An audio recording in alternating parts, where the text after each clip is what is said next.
este webinar sobre energías renovables e innovación. Eh, Forma parte, Denise, de un poco el programa, una introducción al programa de eh, introducción a la economía circular y a la innovación sostenible, ¿vale?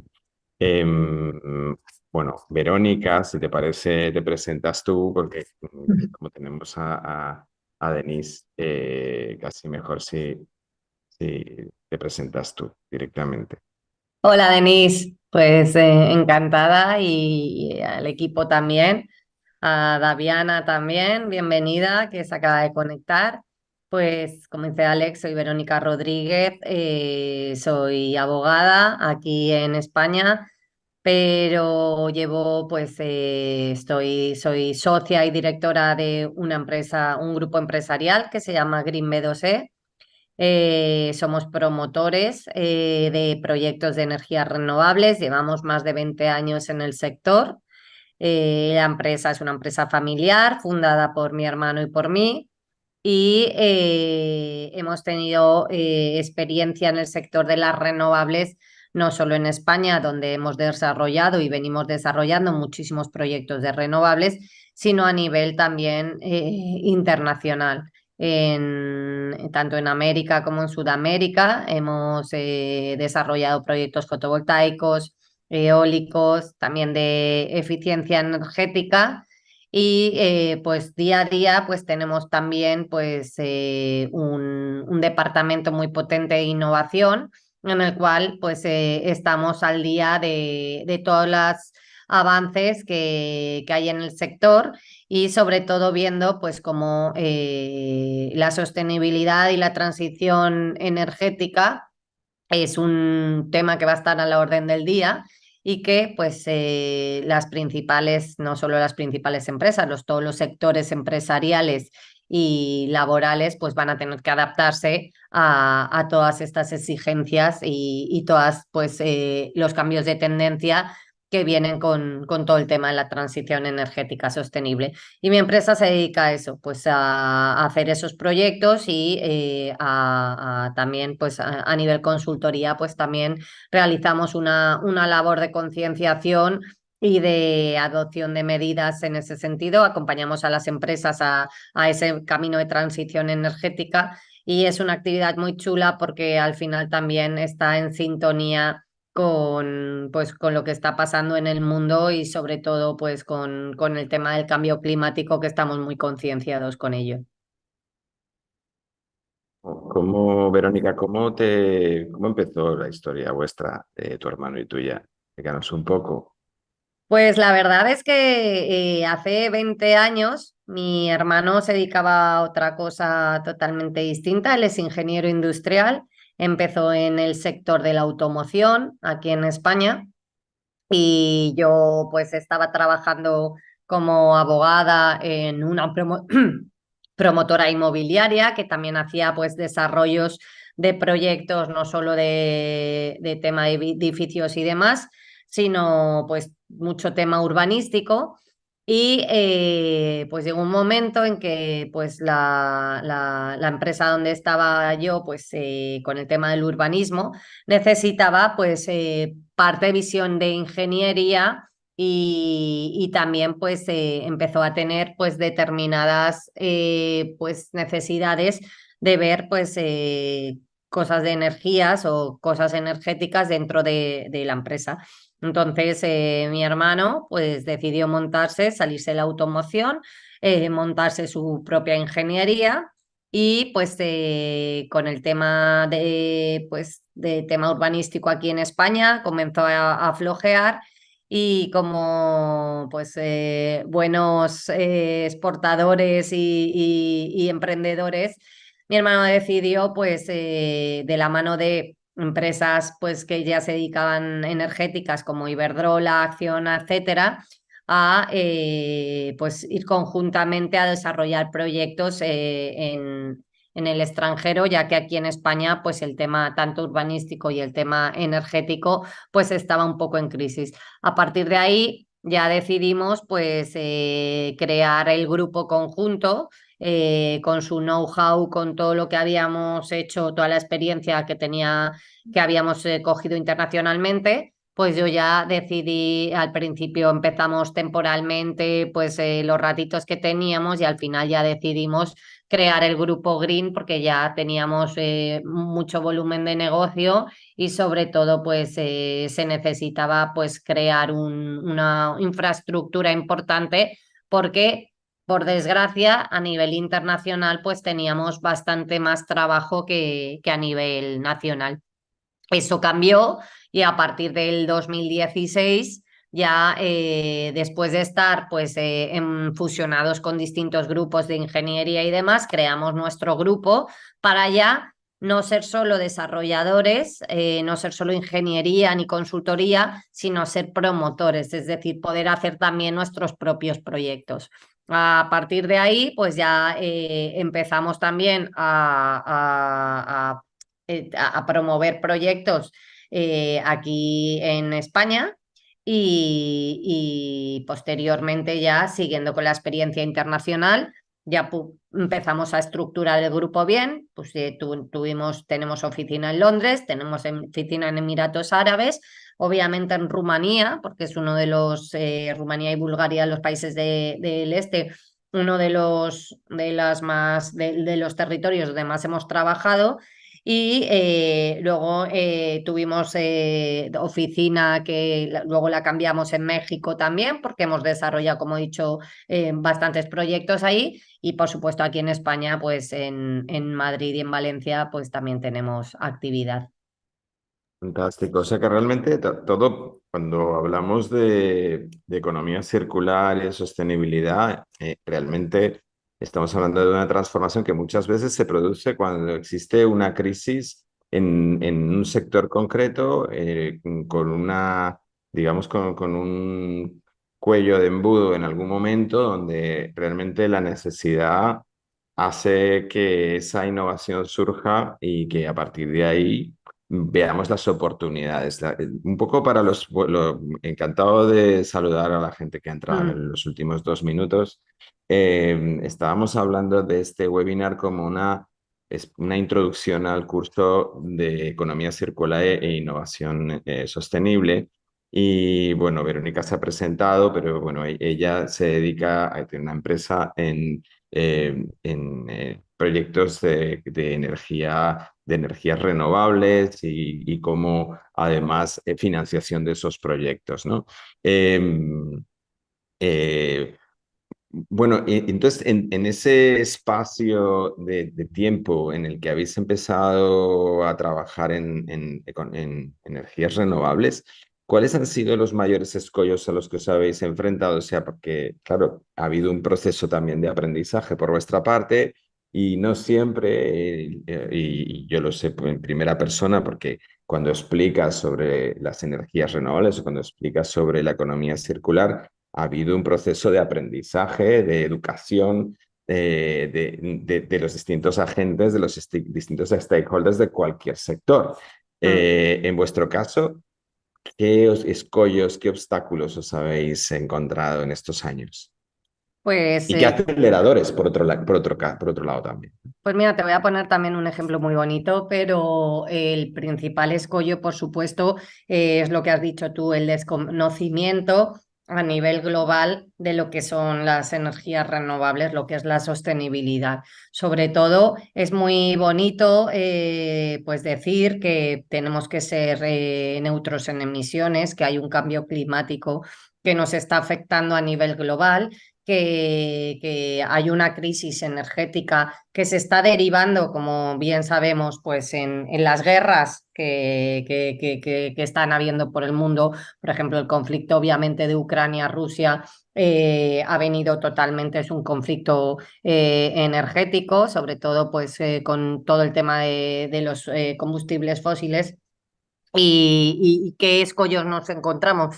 Nos encontramos, por ejemplo, aquí a nivel en España, sobre todo con el tema reglamentario, con el tema de implementación, con el tema de reglamentación. Es decir, tú puedes estar o puedes adoptar una política energética o puedes tener unos objetivos energéticos, pero si no permites o no haces un marco regulatorio y legal para que esos proyectos se implementen de una manera ágil, que las autorizaciones, pues los plazos para desde que tú diseñas un proyecto hasta que lo ejecutas o lo pones en marcha no se acorten, pues es un principal, sobre todo aquí a nivel nacional, un escollo, porque muchas veces estamos intentando sustituir, o sea, fuentes de energía y por renovables, y a lo mejor lo que imagínate un proyecto urbanístico para tener sus licencias puede tardar un año, a lo mejor en determinados sectores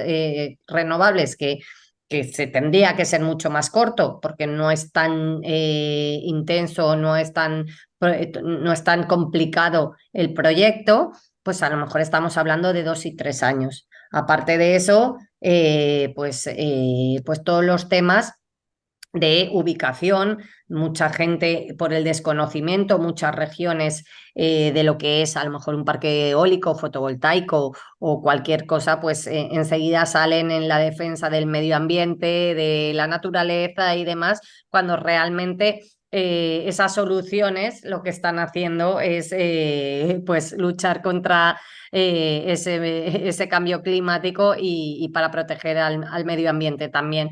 Eso es uno de los principales escollos. Luego, una de las cosas bonitas que quería decir, por ejemplo, para que os hagáis una idea, nosotros cuando os he dicho esta aventura de irnos a los países del este, nos fuimos de la mano, pues eso, como si fuéramos Colón a descubrir las Américas, no teníamos mucho know-how y demás, pero sí que estuvimos trabajando mano a mano en Rumanía, en Bulgaria y en Ucrania. Da la casualidad que una empresa ucraniana, un promotor, nos llamó para que les ayudásemos a desarrollar un proyecto eólico en Gerson, pues en una zona de Ucrania y en calidad de consultoras e ingenierías. Y nada, lo desarrollamos, creo que era en 2016 o 2015, un proyecto que acabó y ya pues nos fuimos y muy contentos de la experiencia. Y ahora recientemente, con la guerra de Ucrania, nos llamaron los promotores del proyecto, pues estuvimos hablando de a ver cómo estaban, de pues lo que estaba pasando por desgracia y demás.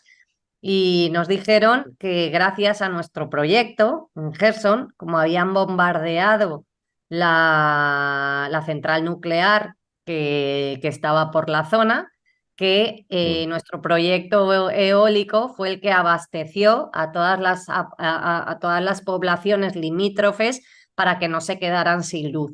Entonces es una de las cosas más chulas porque no es solo pues, la experiencia o lo que has hecho, sino que al final te estás dando cuenta de que este tipo de proyectos, pues oye, también no solo es para la economía, sino que al final pues pueden salvar hasta vidas. Claro, ayuda a las personas. Y bueno, entonces, claro, a nivel de inversores, ¿cómo está respondiendo en distintos mercados? Porque tú estabas, bueno, nos ha dicho Mm, Denis Rojas que viene de Michoacán y mm. que, claro, es en México y vosotros habéis trabajado en México. Sí, en ¿Cómo- Durango, cómo- Denis, no? en Durango hemos estado, bueno, en México hemos trabajado bastante. Perdón, que estoy ahí. Ay, no estoy escuchando. Que ha entrado una persona, no sabía que estaba aquí haciendo Ah, con vosotros, perdona. eh, Entonces, no, seguimos. Entonces, estabas en Denis, no sé Durango, de lo que había dicho, de dónde era. Michoacán. Michoacán. Pues nosotros, lo que te he dicho, hemos estado en Durango, bueno, hemos estado en Los Cabos, hemos estado trabajando en proyectos también con Asur, que son los aeropuertos del sureste del Pacífico también, y en el mercado mexicano tenemos mucha experiencia ¿Y cómo se y mueve estamos muy contentos. cómo se mueve la inversión? O sea, las fuerzas de inversión, como en este aspecto, ¿cómo? ¿Cuál es son su comportamiento? ¿Son proactivas? ¿Están buscando Sí, proyectos de... nosotros, a es que ver, nosotros ha habido, cuando hemos ido fuera, hemos ido obviamente los proyectos a gran escala, mucho más grandes, 100 o 200 megavatios, como en el caso de Durango, de potencia, pues son proyectos que estamos hablando de inversiones estimadas en 100 millones de euros o más, con lo cual nosotros íbamos de la mano del promotor que estaba invirtiendo en el proyecto. Normalmente, pues son empresas grandes, son distribuidoras o son eléctricas, lo que me he dicho, tipo Iberdrola, tipo Acciona, o incluso hay muchas empresas Ryzen, que también estaba en México, o fabricantes incluso de placas fotovoltaicas que les interesa ser ellos los que promuevan, los que vendan esa electricidad o incluso hagan el proyecto.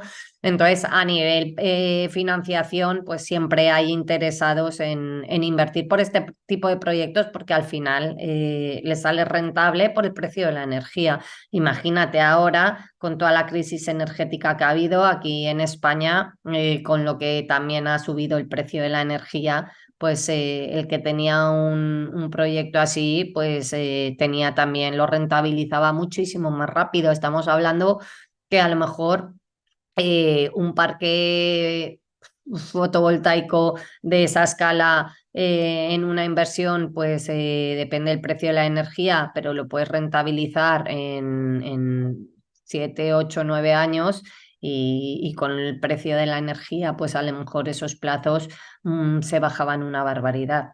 Entonces, Y Verónica, esto a gran escala, pero seguramente entre la gente que nos escucha ahora también, pequeños proyectos o mm, empresas más pequeñas, más pyme, ¿qué, pues qué para que te podrías hagas una contarnos? idea, el autoconsumo, las comunidades energéticas que ahora están tan de moda aquí, pues cualquier tipo de pyme, empresa pequeñita, incluso particular, ¿vale? Con una instalación de autoconsumo, ya sea en su casa o ya sea en su empresa, hemos llegado a tener ahorros de hasta el 60% del coste energético.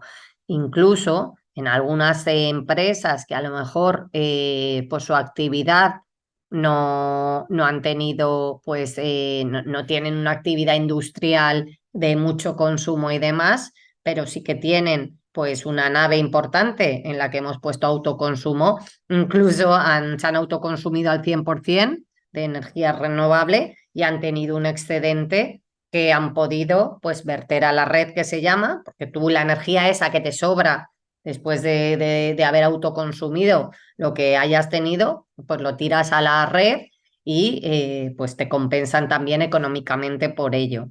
Luego también hay otra modalidad, que también eso lo hemos hecho en edificios, que se está poniendo pues a nivel mundial también aquí en España, pero también existen las comunidades energéticas, es decir, en una comunidad de propietarios o incluso en un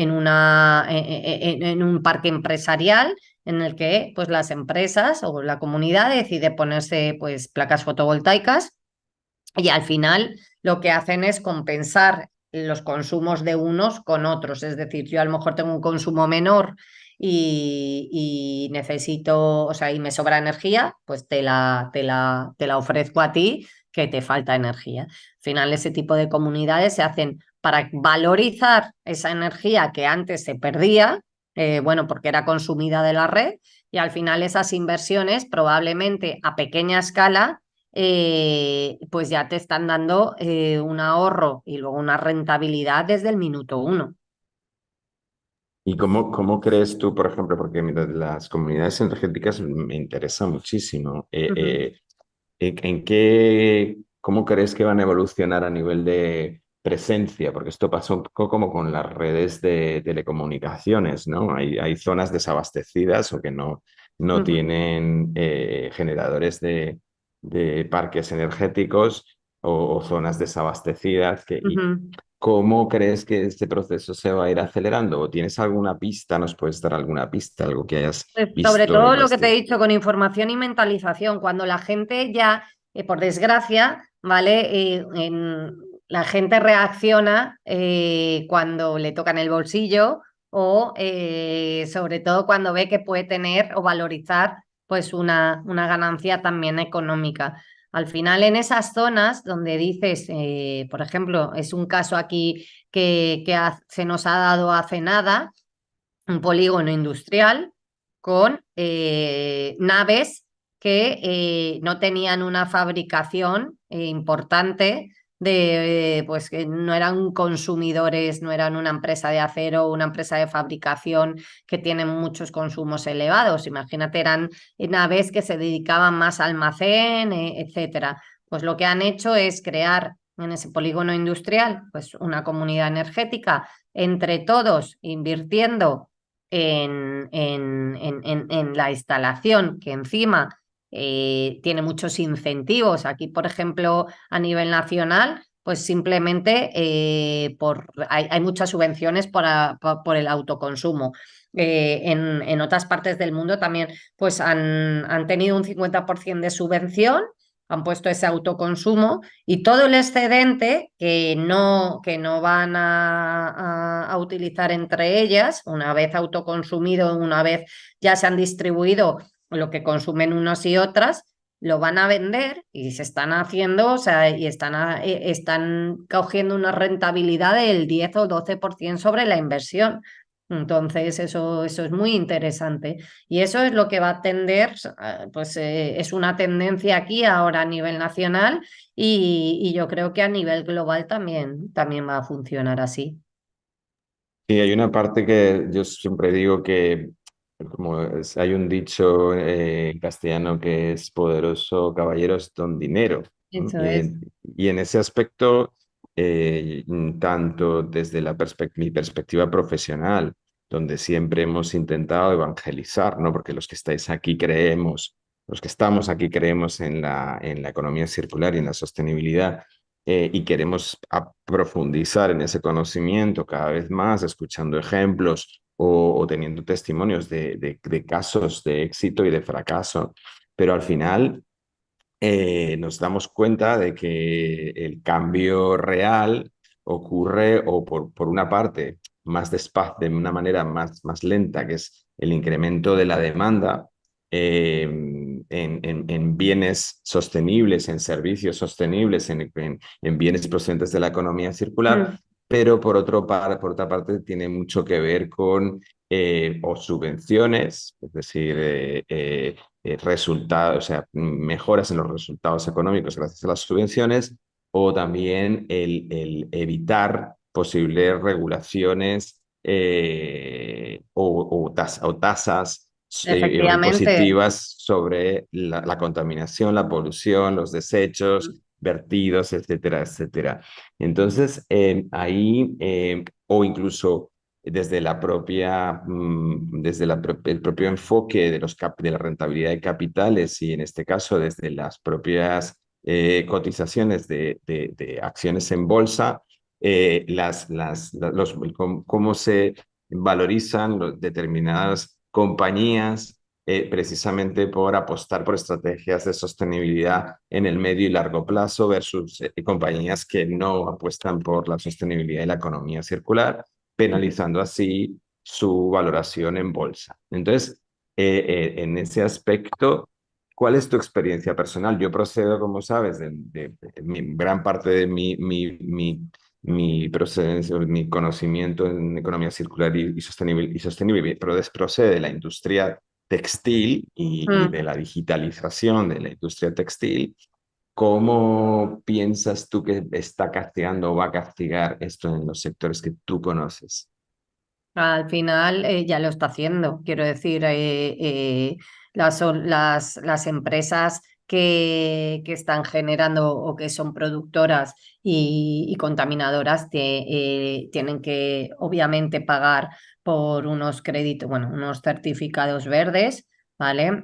Para compensar su huella de carbono y actualmente durante estos 2 últimos años el precio de los certificados verdes ha crecido hasta límites que hacen inviables la continuidad de determinadas empresas. Entonces, ya partiendo de esa base, o las empresas empiezan a invertir en medidas de sostenibilidad para no ser emisoras y reducir obviamente sus emisiones, o no van a asistir porque van a tener que el peaje fiscal y el peaje que van a tener que pagar las va a hacer totalmente inviables.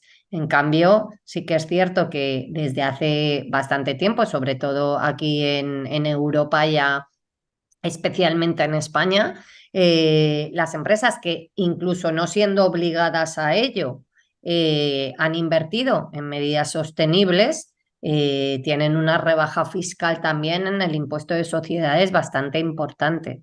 Entonces, todo eso se está haciendo para que no solo las empresas ya emisoras tengan la obligación de invertir, o sea, de cambiar totalmente su sistema y de invertir en sostenibilidad, sino que las empresas que no están obligadas a hacerlo cambien la tendencia también, y no solo por un motivo económico. Antes hemos estado hablando del caso de las marcas de lujo, es decir, antes en las marcas de consumo, restaurantes y demás, pues para responsabilidad social corporativa quedaba muy bonito decir que se invierte una parte de los beneficios en energías renovables, o que utilizamos estas medidas de sostenibilidad, pero ahora ya se han dado cuenta que no es como un premio, que no es como fíjate que buenos somos, fíjate cómo lo hacemos sin tener que hacerlo. No, es que ahora el cliente final ya lo está pagando, ya lo está exigiendo. Estaba poniendo el caso de una marca de ropa de montaña, que es un caso que se estudia bastante, que es el caso de Patagonia, el cual su fundador pues es ropa de montaña, que pues empezó teniendo un precio muy, muy, muy asequible, y el fundador se dio cuenta de que pues no estaba utilizando materiales ecológicos, y que estaba buscando pues más la venta del producto que la sostenibilidad.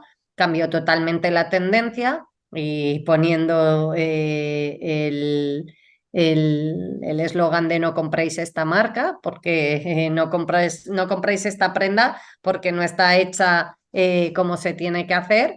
Incrementó los costes de producción para hacer esas prendas totalmente sostenibles y utilizar materiales sin procesos que dañaran el medio ambiente, que se incrementaron en un 60%. Y todo el mundo decía, menudo loco, o sea, está compitiendo con grandes multinacionales como North Face, como Nike, vamos, que no veían lógico que encima con esa marca, con ese branding y demás, llegara una marca que no se conocía, que era Patagonia, y la comprara la gente. Y al final, pues demostró que incrementó sus ventas en un 52 o un 49% el segundo año. Es decir, que al final se dio cuenta, y fue una realidad que la gente o sea, willing to pay, que se dice allí en Estados Unidos. Sí. ¿Cuánto está el consumidor dispuesto a pagar por ese producto? Pues el consumidor estaba dispuesto a pagar lo que valía realmente pues la marca. A partir de ese ejemplo de Patagonia, nosotros estamos trabajando también con marcas de lujo que nos han pedido pues una consultoría para transformarse dentro del mundo sostenible, o sea, con toda la transición energética, y dotar de valor a esa marca, no solo un valor pues de branding ecológico, sino un valor en sus procesos. Tenemos ejemplos de Gucci, de Louis Vuitton, de marcas de lujo que ya han cambiado totalmente su concepto y están apostando 100% por la sostenibilidad. Nosotros estamos trabajando con un grupo muy grande hostelero y con restauración que se llama el Grupo Cipriani, restauración de lujo, y ellos mismos estamos haciendo con ellos la marca verde de Cipriani. Pues están empezando también a meterse en proyectos de sostenibilidad para toda su marca y para todo su branding. Y ya no es un tema de estar de moda, no es un tema de moda. Es un tema ya de concienciación y yo creo que va a ser la tendencia para aquí el futuro. Lo que he dicho, al final tenemos una realidad que es un cambio climático que nos está afectando. Todas las regulaciones, todo el mundo, con el Tratado de París, se está intentando conseguir ser neutros, o sea, en carbono, en emisiones en el 2050. Eso implica que el 90% de las empresas y el resto de la humanidad se va a tener que poner las pilas para que se consigan esos objetivos también, que ya no es un tema de economía circular, también es un tema humano, ecológico y de climático. Cada año Ujú. que pasa y que estamos pues con las emisiones mundiales que llevamos, el planeta, el calentamiento global, lo tenemos visto también aquí, pues se va incrementando 1,5 grados. Eso es una barbaridad. Y bueno, también efectivamente en distintos sectores lo que está ocurriendo es ese cambio de mentalidad en el consumidor. Quizás un cambio generacional importante, con un consumidor mucho más consciente de lo que tiene a su alrededor, del impacto que puede tener su comportamiento de consumo. Eso por el lado de la demanda. Yo querría incidir un poco en el caso que has comentado de Patagonia. Yo he tenido la suerte de trabajar no solo con Patagonia, con su equipo de producto, de desarrollo, sino pues con marcas como las que has Mm, comentado, tanto de gran masa, te hablo de marcas como Primark, que son mm, como muy, muy low cost, hasta marcas mucho más premium como puedan ser Gucci o mm, Ralph Lauren. Y ahí otra vez el efecto importante, y con alimentación pasa un poco lo mismo, mm. pero pasa lo mismo con energéticas, yo creo que pasa lo mismo en muchísimos sectores, que es la cuenta de explotación también la que manda. Tened en cuenta que, y esto es un poco también lo que vamos a dar en el curso introductorio a la economía circular y a la innovación sostenible. Hemos trabajado en un sistema donde la abundancia de recursos estaba presente todos los días. Esa abundancia de recursos, como todo lo abundante, lo que nos hace hacer es malgastar y generar desecho, generar ineficiencias. Afortunadamente, la innovación tecnológica, la innovación digital, lo que está haciendo es reportando la medición continua y exacta de cuáles son los consumos eficientes, cuáles son los consumos óptimos, y de esa manera un poco destapar todas aquellas ineficiencias y todos aquellos desechos o waste energéticos o de materiales o de procesos, ¿no? En el caso, por ejemplo, de Patagonia, recuerdo que, bueno, igual que en otras marcas, obsesión con los consumos en agua, los consumos eléctricos, los consumos en materiales, ¿no? Y eso al final es otra vez un traslado a la cuenta de explotación y a las mejoras de la rentabilidad de las compañías. Entonces, tanto compañías grandes, corporaciones gigantes, como pequeñas empresas tienen que pensar en ese foco: rentabilidad, productividad, eficiencia, ¿no? Y eso es importantísimo de cara a todo lo que nos quede siglo XXI, porque en general la economía es cada vez más diversa, cada vez más difícil, la competencia cada vez es mayor, y tenemos que entrar, y gracias a las tecnologías y a la el Big Data y a la Smart Data, podemos entrar en parámetros mucho más eficientes. Eso vamos a estarlo trabajando durante todo el curso.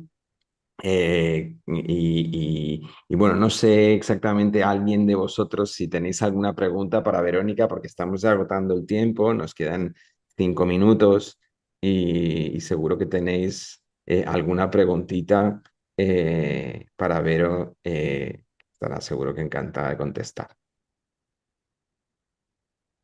¿Hay alguien por ahí que tenga Sí. alguna?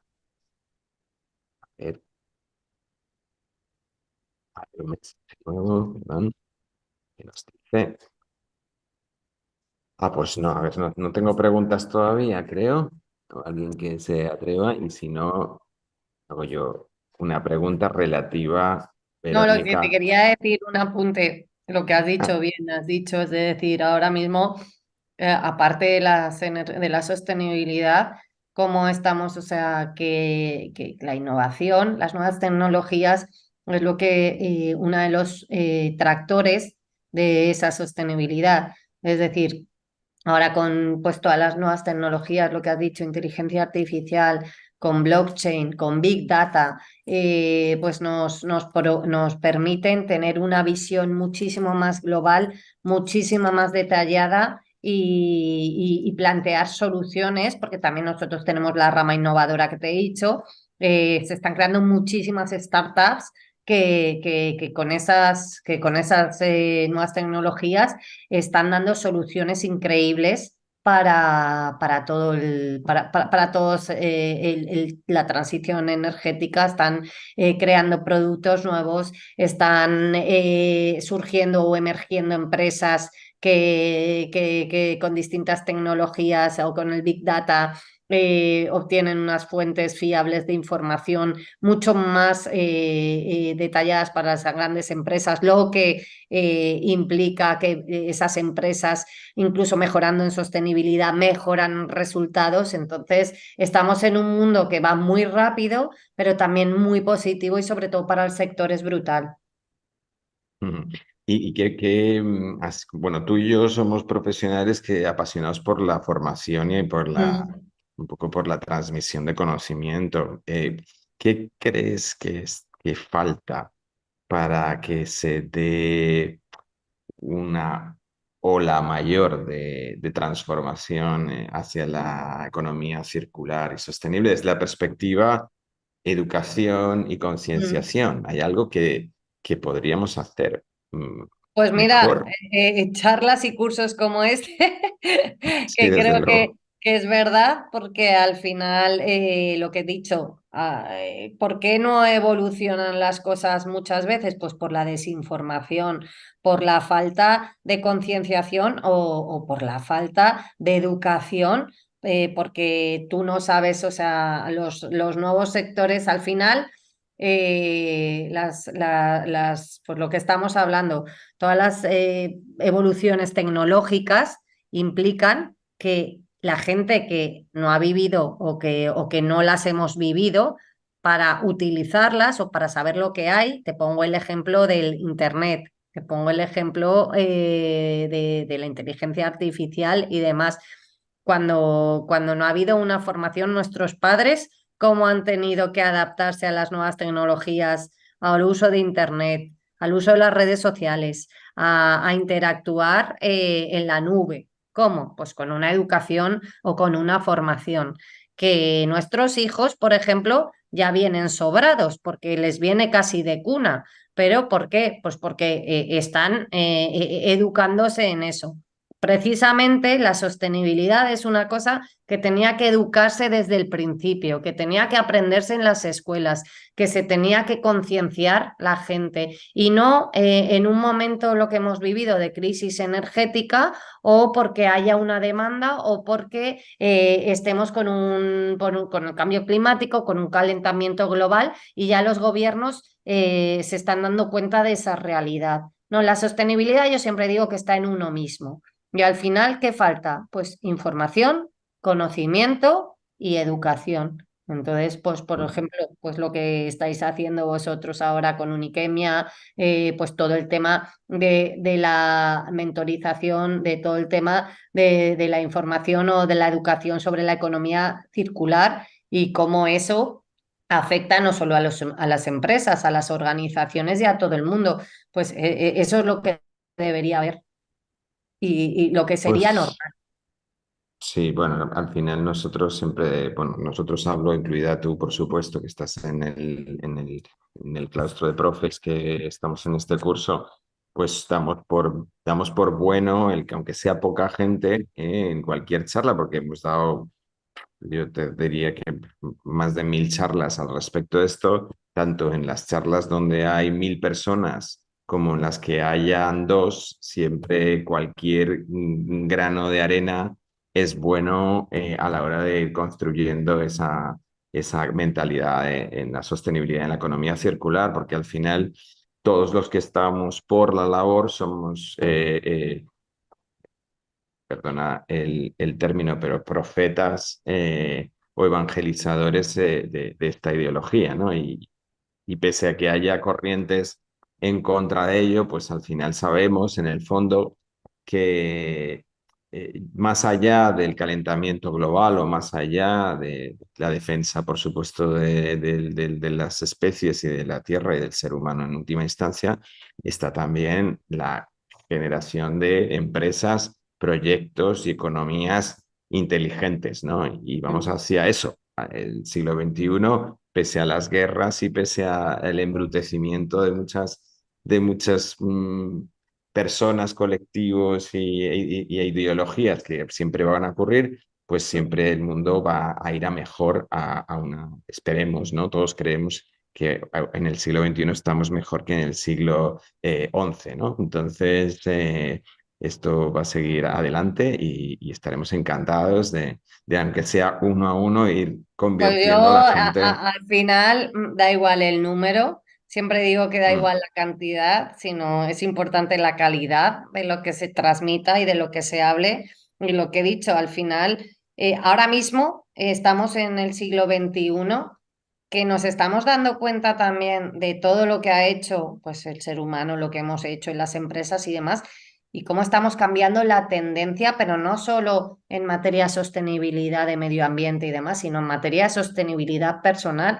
Es decir, ujú. pues todo lo que conlleva ese efecto invernadero, esa toxicidad, ese cambio climático, al final se está derivando pues, en lo que se cultiva, en lo que se pesca, en lo que se come. Y al final, pues nos estamos pues haciendo sostenibles nosotros mismos también. ¿Por qué? Porque ya la gente se cuida muchísimo de la tendencia incluso en el consumo de productos de alimentación, lo que has dicho, pues ya te vas a lo ecológico, ya te vas a esas, pues a las empresas que cuidan todo eso, a la composición de un producto. ¿Quién antes, hace 20 años, quién se leía los ingredientes de un producto? ¿Quién Ujú. sabía si, pues eso, esas tendencias están cambiando? ¿Por qué? Por la información, por la accesibilidad, por las nuevas tecnologías y lo rápido que va todo. Entonces hay que adaptarse también a eso. Así es, vamos poco a poco corrigiendo los excesos del último medio siglo. Bueno, Verónica, yo quiero agradecer tu tiempo, tu dedicación a este Encantada. webinar y a nosotros. Siempre es un placer tenerte y nada, y te esperamos en el curso de Economía Circular, donde Verónica hablará en más profundidad de proyectos que ha liderado y que ha estado desarrollando con su empresa. Y bueno, encantado a todos, encantado de teneros por aquí. Ujú. Esperemos que vengáis, que os apuntéis. Aquí tenéis los datos que os han pasado desde Uniquemia y ESA y pues, todos los datos sobre el curso. Y muchísimas gracias a los que habéis venido. Denis Rojas, gracias por tu comentario y lo mismo a Davidiana, Sulimar, Patricia, etcétera. que nos vemos pronto y muchísima suerte, Verónica. Nada, gracias Que y vayan muy encantada. bien. Igualmente, Alex, nos vemos pronto. Ven, Gracias hasta a todos. Hasta pronto. luego. Hasta luego. Gracias.